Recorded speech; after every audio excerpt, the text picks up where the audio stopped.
I was a chef they sabotaged, then I won their restaurant in the lawsuit, but standing in that walk-in cooler with my hands covered in what they claimed was spoiled sauce, watching Marcus point his finger at me while the health inspector scribbled notes, I had no idea I was about to become the owner of everything they thought they'd stolen from me. The sauce wasn't spoiled. I'd made it 3 hours ago, tasted it myself, watched it come together like liquid gold under my whisk.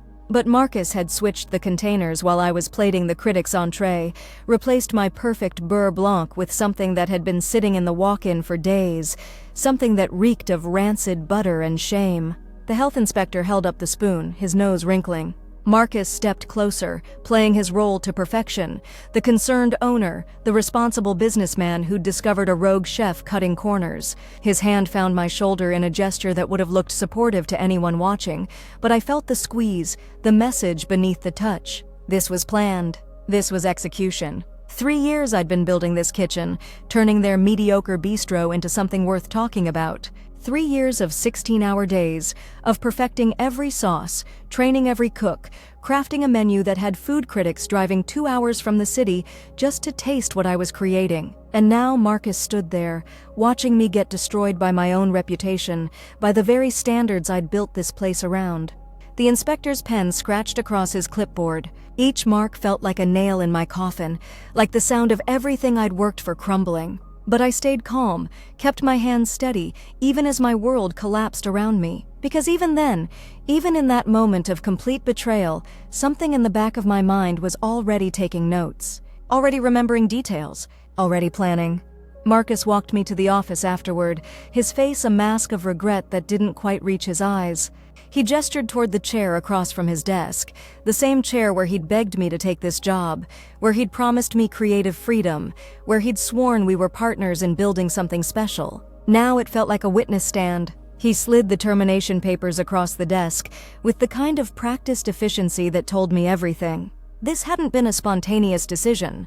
This had been orchestrated, planned, timed to perfection.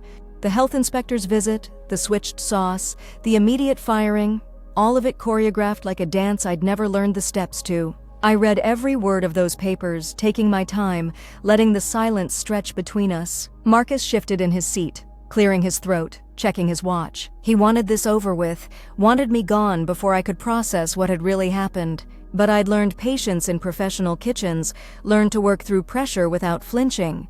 So I read, and I remembered. The termination was effective immediately. No severance, no transition period, no opportunity to collect my personal knives from the kitchen. Just a list of violations that made me sound like a health hazard, a liability, a chef who'd lost his way. But buried in the legal language was something else. A non-compete clause that would prevent me from working at any restaurant within 50 miles for 2 years. That's when I understood. This wasn't just about getting rid of me. This was about stealing everything I'd built, everything I'd created, and making sure I couldn't recreate it somewhere else. Marcus had watched me transform his failing restaurant into something profitable, something respected, and now he wanted to claim that success as his own while ensuring I couldn't compete with him. I signed the papers.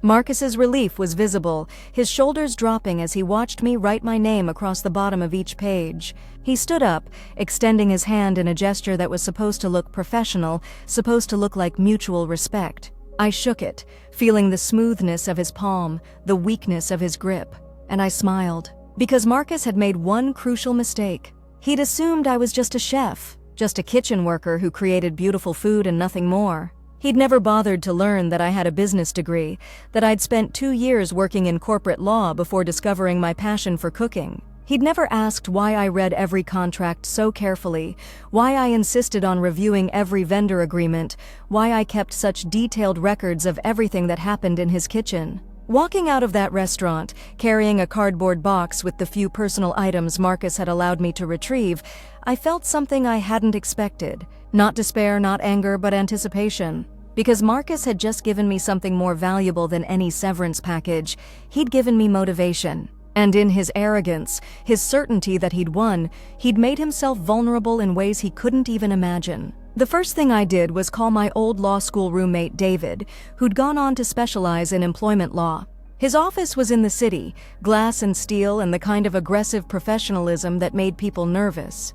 I sat across from his desk, the termination papers spread between us, and watched his expression change as he read. David's fingers drummed against his desk, a habit from law school when he was processing complex information. He looked up at me, his eyes sharp with interest. The non-compete clause was unusually broad, he said. The termination reasons were vague, potentially defamatory, and the timing, firing me immediately after a health inspection that had clearly been scheduled in advance, that raised questions.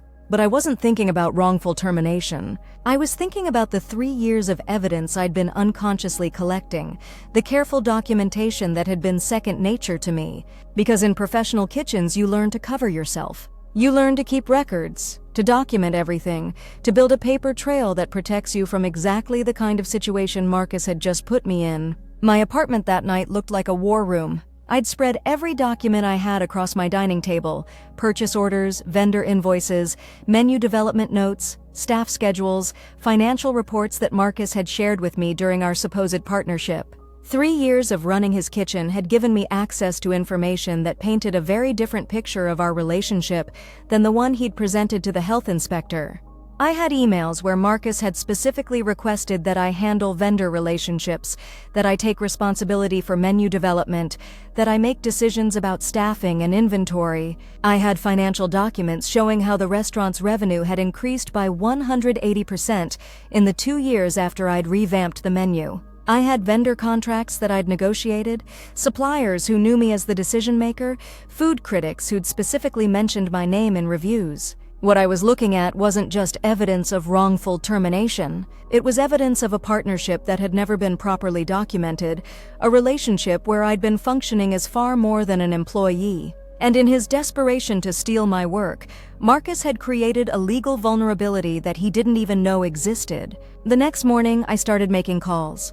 Not to lawyers, not to potential employers, but to every vendor, every supplier, every person who'd done business with the restaurant over the past 3 years. I told them what had happened, shared the official version of events that Marcus had constructed, and listened to their responses. The produce supplier remembered how I'd personally selected every item, how I'd built relationships with local farms, how I'd negotiated better prices by guaranteeing volume. The wine distributor had dealt exclusively with me for 18 months, had never even met Marcus. The equipment maintenance company had my number on file as the primary contact, had received all their instructions from me. What emerged was a pattern of behavior that went far beyond typical chef responsibilities. I hadn't just been cooking food, I'd been running a business. And Marcus had been happy to let me do it, to let me make decisions and take responsibility and build relationships, right up until the moment he decided to take credit for the success those decisions had created. David filed the initial complaint on a Thursday morning. Wrongful termination, defamation, breach of implied contract, and, the piece that made Marcus's lawyer sit up and take notice, a claim for unpaid wages based on my actual role in the business operations. We weren't just claiming I'd been fired unfairly. We were claiming I'd been functioning as a business partner without proper compensation. The response came within 48 hours. Marcus's lawyer wanted to discuss settlement, wanted to avoid the expense and publicity of litigation. But I'd learned something important in those 3 years of building a kitchen from nothing. Sometimes the most important ingredient is patience. Sometimes you have to let things develop slowly, let flavors mature, let the process work. I told David to schedule depositions. I wanted Marcus under oath, wanted his business partner Sarah under oath, wanted every person who'd witnessed our working relationship to have to testify about what they'd seen. Because I knew something Marcus didn't. When you build a case like you build a dish, with careful attention to every component, the final result is always more powerful than anyone expects. The first deposition was Marcus himself, sitting in David's conference room looking like he'd rather be anywhere else. His lawyer had clearly briefed him to keep his answers short, to avoid volunteering information, to treat this as a routine employee dispute. But Marcus had never been good at following instructions that didn't come from his own mouth. David worked through the chronology methodically. When had Marcus hired me? What had my initial job description included? When had my responsibilities expanded? Who had made the decision to give me access to vendor accounts, to financial information, to customer feedback? Each question built on the last, creating a picture of a working relationship that had evolved far beyond anything covered in my original employment contract. Marcus's answers grew increasingly defensive as the deposition progressed. He'd interrupt David's questions, launch into explanations that revealed more than they clarified, contradict statements he'd made minutes earlier. His lawyer kept trying to redirect him, but Marcus was the kind of person who believed his own intelligence could overcome any situation. He'd built his defense around the idea that I was just a disgruntled employee, and he couldn't abandon that narrative even when it was clearly failing. The breakthrough came when David asked about the menu development process. Marcus claimed he'd been involved in every decision, that he'd provided creative direction, that my role had been purely execution. But then David produced the emails, dozens of them, showing Marcus approving my suggestions, praising my innovations, explicitly giving me authority to make changes without his review. I watched Marcus's face as David read those emails aloud, watched him realize that his own words were being used against him. The confidence he'd carried into the deposition was cracking, replaced by the kind of desperate calculation that happens when someone finally understands they're outmatched. But the real revelation came when David asked about the financial impact of my work. Marcus had been boasting about the restaurant's success in interviews, in marketing materials, in conversations with potential investors. He'd taken credit for the turnaround, positioned himself as the visionary who'd transformed a failing business into a profitable one. And now he had to explain how that transformation had happened while maintaining that I'd been nothing more than a kitchen employee. The numbers were devastating. Revenue had increased 180% in the 2 years after I'd revamped the menu. Food costs had decreased by 15% despite using higher quality ingredients. Customer satisfaction scores had improved across every metric. The restaurant had been featured in 3 major publications, had received its first Michelin recognition, had built a waiting list that extended months into the future. Marcus tried to claim credit for these improvements, but David had done his homework. He had quotes from food critics specifically mentioning my name, reviews that praised dishes I'd created, interviews where Marcus himself had talked about bringing in a talented chef who'd transformed his kitchen. Every time Marcus tried to minimize my role, David produced evidence that contradicted him. Sarah's deposition was scheduled for the following week. As Marcus's business partner and co-owner, she'd been positioned as a witness to support his version of events. But Sarah had always been more practical than Marcus, more aware of legal risks, more careful about documentation, and she'd seen what had happened to Marcus in his deposition. She came to David's office with her own lawyer, a sharp woman who'd clearly advised her client to be more cautious than Marcus had been. But caution only works when you have a defensible position, and Sarah's position was built on the same foundation of lies that Marcus had constructed. David walked through the same chronology, the same expansion of responsibilities, the same pattern of decision-making authority. But with Sarah, he focused on the business side, the financial decisions, the vendor relationships, the strategic planning that had driven the restaurant's success. And Sarah, unlike Marcus, understood exactly what David was building toward. The moment of truth came when David asked about compensation. Had they ever discussed giving me equity in the business? Had they ever considered promoting me to a management position? Had they ever acknowledged that my role had evolved beyond what was covered in my employment contract? Sarah's lawyer advised her not to answer, but David had already made his point. The silence in that conference room was more damning than any testimony could have been. Because we all knew the truth. Marcus and Sarah had benefited enormously from my work, had built their success on my innovations and relationships, and had never once considered sharing the rewards of that success. But David wasn't finished. He had documentation of conversations where Sarah had acknowledged my contributions, emails where she'd thanked me for solving problems that were clearly beyond the scope of normal kitchen duties, financial projections that explicitly credited the menu changes with driving revenue growth. The depositions had revealed something crucial. Marcus and Sarah had created a situation where I was functioning as a business partner while being compensated as an employee. They'd given me authority and responsibility without giving me the legal protection or financial benefit that should have come with that role. And they'd done it deliberately, systematically, over a period of 3 years. Discovery was where the case really started to build momentum. David had subpoenaed 3 years of financial records, email communications, vendor contracts, and customer feedback. What emerged was a detailed picture of a business that had been transformed by my work, managed through my relationships, and sustained by my innovations. The vendor records were particularly damaging. I'd negotiated contracts that had saved the restaurant thousands of dollars, had built relationships that gave us access to premium ingredients at competitive prices, had created a supply chain that was both efficient and reliable. Marcus and Sarah had been happy to let me handle these relationships, had never questioned my authority to make decisions or commit to agreements. But the most devastating evidence came from the customer feedback. 3 years of reviews, surveys, and social media posts that told the story of a restaurant's transformation. Customers who'd returned specifically to try new dishes I'd created, food critics who'd praised innovations I'd developed, social media influencers who'd highlighted the creative direction I'd provided. Marcus and Sarah had built their marketing strategy around this success, had used customer testimonials about my food to attract new business, had positioned themselves as the owners of a restaurant that was known for culinary excellence. They'd profited from my reputation while denying me the legal recognition and financial compensation that reputation should have earned. The health inspection that had triggered my termination was looking increasingly suspicious under legal scrutiny.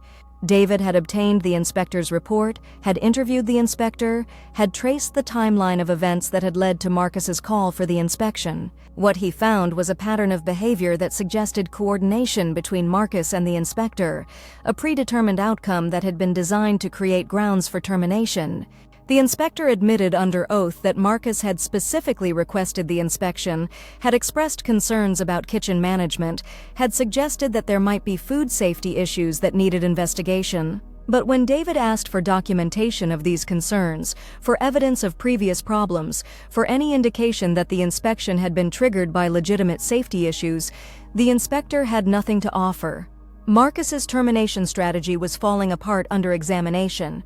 The health inspection had been a setup, designed to create the appearance of cause for firing me while avoiding the legal protections that would have applied to a wrongful termination. But the setup had been so obvious, so clearly coordinated, that it actually strengthened our case. David filed an amended complaint that included fraud, conspiracy, and intentional interference with business relationships. We weren't just claiming wrongful termination anymore. We were claiming that Marcus and Sarah had engaged in a deliberate scheme to steal my work, destroy my reputation, and prevent me from competing with them. The settlement discussions that followed were unlike anything I'd expected. Marcus and Sarah's lawyers were no longer talking about defending against a wrongful termination claim. They were talking about damage control, about minimizing their exposure, about finding a way to resolve the case without admitting the full scope of what they'd done. But I'd learned something important during those depositions, during discovery, during the months of building this case. I'd learned that Marcus and Sarah had made themselves vulnerable in ways they didn't even understand. They'd built their defense around the idea that I was just an employee, just a kitchen worker who could be replaced and forgotten. They'd never considered the possibility that I might have been functioning as something more. The restaurant industry is built on relationships, on reputation, on the kind of trust that takes years to develop and seconds to destroy. Marcus and Sarah had spent 3 years allowing me to build those relationships on their behalf, had let me become the face of their business to vendors, customers, and critics. And now they were discovering that those relationships couldn't be transferred as easily as they'd assumed. Vendors were asking questions about my departure, expressing concerns about the restaurant's future direction, renegotiating contracts that had been built on personal relationships with me. Food critics were wondering why the chef who'd earned their praise was no longer mentioned in the restaurant's marketing materials.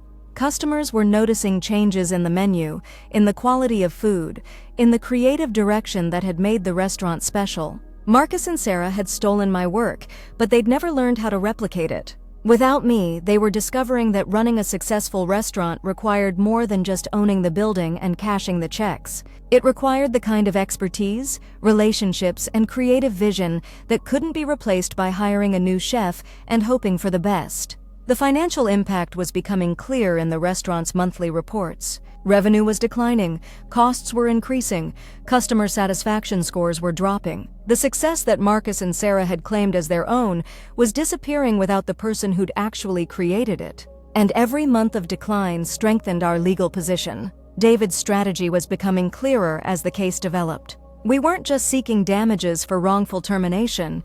We were seeking compensation for the value I'd created, for the business I'd built, for the relationships I'd developed. We were claiming that Marcus and Sarah had been unjustly enriched by my work, that they'd benefited from my innovations without providing appropriate compensation. The legal theory was complex, but the underlying principle was simple. If you allow someone to function as a business partner, if you benefit from their expertise and relationships, if you build your success on their work, then you owe them more than just an hourly wage. You owe them recognition, compensation, and the legal protections that come with their actual role in the business. Marcus and Sarah's lawyers were struggling to counter this argument because the evidence was overwhelming. 3 years of documentation showed that I'd been functioning far beyond the scope of a normal employment relationship. I'd been making business decisions, building strategic relationships, driving revenue growth, and managing operations in ways that were clearly entrepreneurial rather than just employment-based. The settlement offers started arriving 6 months after we'd filed the amended complaint. Marcus and Sarah were offering substantial financial compensation, public acknowledgement of my contributions, and withdrawal of the non-compete clause that had been designed to prevent me from working elsewhere. But David had a different idea. He'd been studying the restaurant's financial situation, analyzing the decline in performance since my departure, evaluating the long-term sustainability of the business without my involvement, and he'd discovered something that changed everything about our approach to the case. Marcus and Sarah were in trouble. The restaurant's performance had declined so significantly that they were struggling to meet their debt obligations, to maintain their vendor relationships, to keep their doors open. They'd built their business model around the success I'd created, and without me, that model was failing. David's proposal was audacious. Instead of accepting financial compensation for past damages, why not seek ownership of the business itself?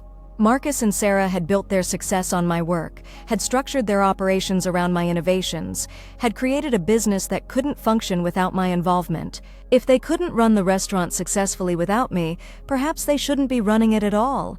The legal precedent was complex, but the principle was established. When business partners engage in fraud, breach their fiduciary duties, or unjustly enrich themselves at the expense of others, courts have the power to impose remedies that include transferring ownership, restructuring partnerships, or dissolving businesses entirely. Marcus and Sarah had positioned themselves as the owners of a restaurant that was, in practical terms, my creation. They'd taken credit for my innovations, profited from my relationships, and built their wealth on my work. If we could prove that their ownership was based on fraud, if we could demonstrate that the business couldn't function without my involvement, then we might be able to claim that their ownership itself was illegitimate. The amended complaint we filed was unlike anything Marcus and Sarah had expected. We weren't just seeking damages anymore. We were seeking to dissolve their partnership, to restructure the business ownership, to place the restaurant under new management that would properly recognize and compensate the person who'd actually created its success. David's research had revealed that the restaurant's current financial situation made it an ideal candidate for this kind of legal remedy. Marcus and Sarah were behind on their lease payments, struggling with vendor debt, facing potential foreclosure on the equipment loans they'd taken to finance the renovations I'd designed. Their business was failing, and they were desperate for a solution. The psychological impact of this new strategy was immediate. Marcus and Sarah had entered the litigation believing they were defending against a wrongful termination claim from a former employee. Now they were facing the possibility of losing their business entirely, of having their ownership rights dissolved by a court that found their conduct fraudulent. Their lawyers requested an emergency settlement conference, clearly hoping to resolve the case before it could proceed to trial. But David had prepared for this moment, had built a case that was so comprehensive, so well documented, that settlement negotiations would have to be conducted from a position of strength. The conference was held in a neutral location, a downtown law office with conference rooms designed for high-stakes negotiations. Marcus and Sarah arrived with their legal team, their accountant, and their business advisor. They looked like people who'd finally realized they were fighting for their survival. David presented our position methodically. We had documentation proving that I'd been functioning as a business partner without proper recognition or compensation. We had evidence showing that Marcus and Sarah had engaged in fraud, had conspired to steal my work, had deliberately damaged my reputation to prevent me from competing with them. We had financial records demonstrating that the restaurant's success was directly attributable to my innovations and relationships. But most importantly, we had evidence that Marcus and Sarah couldn't run the business without me. The restaurant's decline since my departure wasn't just a temporary setback, it was proof that their ownership was unsustainable, that their business model was built on expertise and relationships they didn't possess. The settlement discussions continued for 3 days. Marcus and Sarah's lawyers explored every possible alternative, every way to resolve the case without admitting the full scope of what their clients had done. They offered financial compensation that would have made me wealthy, public acknowledgement that would have restored my reputation, non-compete releases that would have allowed me to work anywhere I chose. But David had convinced me that we had leverage for something more significant, something that would provide true justice rather than just compensation. We had the opportunity to reclaim not just my work, but the business I'd built, the relationships I'd developed, the success I'd created. The final settlement was structured as a business transfer rather than a traditional legal judgment. Marcus and Sarah would retain a small equity stake in the restaurant, but operational control would transfer to me. I would assume the lease, the vendor relationships, the debt obligations, and the day-to-day management of the business I'd actually been running for 3 years. The legal documents were complex, but the underlying principle was simple. The person who'd created the restaurant's success would become its owner. Marcus and Sarah would be compensated for their original investment, but they would no longer control a business they'd proven incapable of managing. Walking into that kitchen on the first day of my ownership felt like coming home after a long exile. The equipment was the same, the layout unchanged, but everything felt different. The staff who'd remained were excited to see me return, eager to restore the standards and creativity that had made the restaurant special. The first thing I did was review the menu changes Marcus and Sarah had implemented after my departure. They'd simplified dishes, reduced ingredient costs, eliminated the innovations that had earned critical acclaim. The restaurant had become ordinary, the kind of place that serves acceptable food without creating memorable experiences. I spent the first week restoring the menu to its previous standards, reconnecting with vendors who'd been waiting for my return, rebuilding relationships with suppliers who'd watched the restaurant's quality decline. The response was immediate. Customers who'd stopped coming began returning. Critics who'd written off the restaurant started paying attention again. But the real satisfaction came from something more personal. Marcus and Sarah had to watch me succeed with their former business, had to see me restore the success they'd stolen and proven incapable of maintaining. They'd retained a small equity stake, which meant they'd receive a portion of the profits I generated, but they'd never again control the business they'd tried to claim as their own. The restaurant's turnaround was rapid and complete. Within 6 months, we'd not only restored our previous performance levels, but exceeded them. The menu innovations I'd developed during my legal battle, the relationships I'd strengthened with vendors and critics, the staff I'd trained and motivated, all of it came together to create something even better than what Marcus and Sarah had destroyed. The industry recognition followed quickly. Food critics who'd wondered about my disappearance wrote feature stories about my return, about the legal battle that had restored my ownership, about the restaurant's transformation under my leadership. The story became a cautionary tale about the importance of recognizing and compensating the people who actually create business success. Marcus and Sarah had to watch from the sidelines as I received the recognition they'd tried to claim for themselves. They'd gambled that they could steal my work and replace me with someone cheaper, someone less demanding. Instead, they'd discovered that some things can't be stolen, can't be replicated, can't be replaced by anyone who doesn't understand their true value. The financial success was gratifying, but the personal satisfaction was deeper. I'd proven that talent, expertise, and relationships are more valuable than ownership papers, that the person who creates success will ultimately control it regardless of who holds the legal title. Marcus and Sarah had learned that stealing someone's work is easier than replicating their ability to create it. Standing in my kitchen on the 1-year anniversary of my return, watching my staff prepare dishes that existed because of my vision, serving customers who'd returned because of my reputation, I felt something I hadn't expected during those dark months of litigation. I felt grateful. Marcus and Sarah had tried to destroy me, but they'd actually given me something more valuable than anything they could have taken away. They'd forced me to prove my worth, to demonstrate that my contributions were essential rather than replaceable, to claim ownership of the success I'd created. They'd turned me from an employee into an owner, from a chef into a business leader, from someone who created value for others into someone who controlled that value for myself. The restaurant continues to thrive, continues to grow, continues to earn the recognition that Marcus and Sarah had tried to steal. But now that success belongs to the person who actually created it, who actually understands it, who actually deserves it, and every month when I send Marcus and Sarah their small equity distributions, I remember that they're now working for me. They're now dependent on my success, my decisions, my ability to create the value they'd proven incapable of generating themselves. They'd tried to make me their employee, and instead, they'd become mine. The kitchen is quiet now, the last customer served, the staff gone home. I stand alone in the space I've claimed, surrounded by the equipment I've mastered, breathing the air that smells of success I've earned. Tomorrow there will be new challenges, new opportunities, new ways to prove that justice isn't just about punishment, it's about restoration.